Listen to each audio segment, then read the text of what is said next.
අයිබෝවන් කියලා පිටිගන්න කීඩා ලොලිය ඔබ සියලු දෙනාම මෙවර IPL තරගාවලියේ 50 වන තරගය රාජස්ථාන් රොයල්ස් කණ්ඩායම සහ මුම්බයි ඉන්ඩියන්ස් කණ්ඩායම අතර ගුවාහටිවලදී පැවැත්වුණා.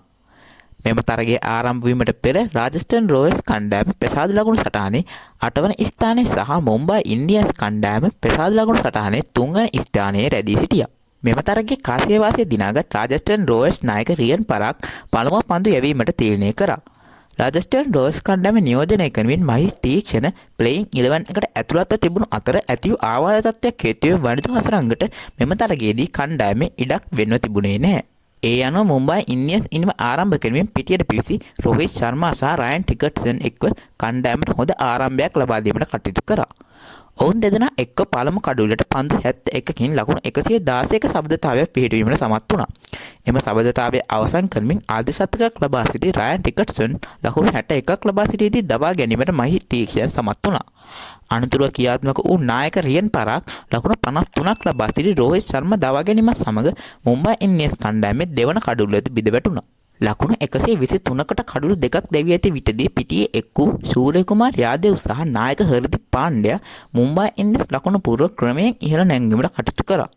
ඒ අනුව ඔවුන් දෙදෙනා එක්ව තෙවන කඩුල්ලට පන්දු 47කින් වේගවත් ලකුණු 94ක නොබෙදුරු සබඳතාවයක් ගොඩනගමින් මුම්බයි ඉන්ඩියන්ස් ලකුණු පූර්ව ලකුණු 200 සීමාවෙන් එපිටට රැගෙන යාමට කටයුතු කරා. ඒ අනුව මුම්බයි ඉන්ඩියන්ස් කණ්ඩායම පන්දු වාර 20ක් අවසානයේ කඩුළු දෙකක් දැවී ලකුණු 217ක ප්‍රබල ලකුණු පූර්වක් ගොඩනැගුවා.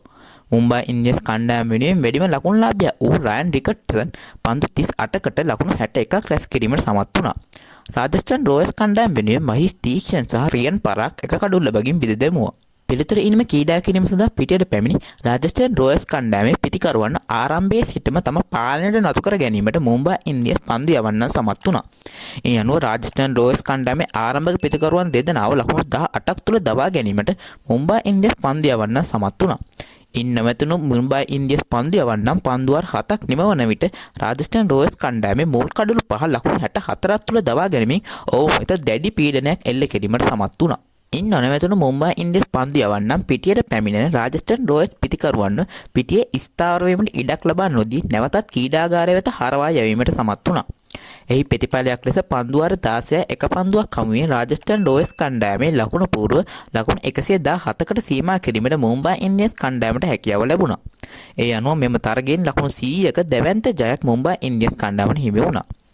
රාජස්ථාන් රොයල්ස් කණ්ඩායම වෙනුවෙන් වැඩිම ලකුණුලාභියා වූ ජොෆ්රා ආචර් පන්දු 27කට මුහුණ දෙමින් ලකුණු 30ක් රැස් කර අතර මුම්බයි ඉන්ඩියන්ස් කණ්ඩායම වෙනුවෙන් ට්‍රෙන්ට් බෝල්ට් සහ කරන් ශර්මා කඩුළු 3 බැගින් බිඳ හෙළීමට සමත් වුණා. මෙම දැවැන්ත ජයග්‍රහණය සමග හර්දික් පාණ්ඩ්‍යා ප්‍රමුඛ මුම්බයි ඉන්ඩියන්ස් කණ්ඩායම පෙසාදු ලකුණු සටහනේ ප්‍රථම ස්ථානයේ දක්වා ඉහළ නැගී අතර රාජස්ථාන් රොයල්ස් කණ්ඩායම පෙසාදු ලකුණු සටහනේ 8 වන ස්ථානයේ රැඳී සිටිනවා. ඉතින් IPL තරගාවලියේ ඉදිරියේදී අලුත් නවතම තොරතුරු එසැනින් දැනගන්න දැම මගේ channel එක subscribe කරලා තියාගන්න. එහෙනම් අදට මං ගිහින් එන්නම්. ඔබ සැමට සුබ දවසක්.